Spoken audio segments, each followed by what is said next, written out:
What's going on, everyone? Juicebags here, and welcome back to some DD2.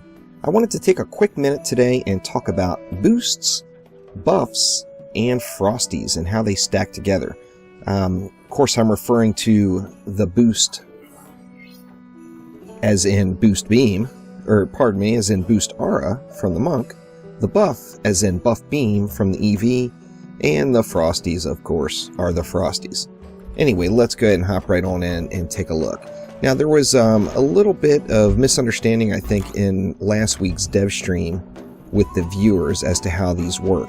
Now, a boost and a buff will both affect one of your defenses. Here we got some archers laid out just to use as examples.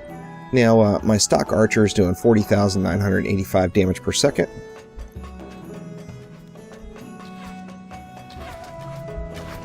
I forgot to put a boost here. Good lord. Let's get a boost star right here. There we go. Okay, now that archer that was doing 40,985 damage per second is now doing 45,673 damage per second when using that boost aura. So the boost aura is giving it a nice DPS buff of what, almost 5,000. Not too shabby. Now we take a look at the buff beam. Now the buff beam is going to give it a considerable DPS boost because, for one, not only is it going to raise it, let's look at the unbuffed here, it's going to raise just the regular attack damage itself from 25,615 to the boost aura with 28,545. And then we look at the buffed skeleton at 32,376.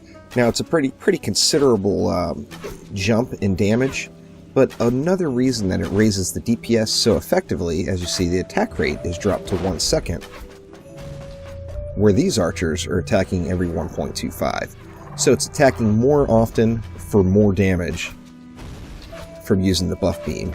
So, I mean, of course, just to lay down one simple segment of a buff beam, it's going to cost you 60 DU, where, of course, that boost star is only going to cost you 40. Now, the boost star, of course, has the other passives, like the blockades passive and things, that make it useful in other aspects. So, still definitely a breadwinner there. But when we go ahead and combine the two, so we have gone from 40,900 damage per second to 45,000 damage per second to 64,000 damage per second, all the way up to one that's boosted and buffed is going to be rocking out 72,371 damage per second with the gear that I have on all my guys. Not too shabby for a unupgraded tower. I mean, pretty ridiculous, in fact. So this guy is going to be ripping off damages or attacks for 36,185 damage once a second. So awesome. You see him spraying into the ground there, or into that vase trying to get to the dummy.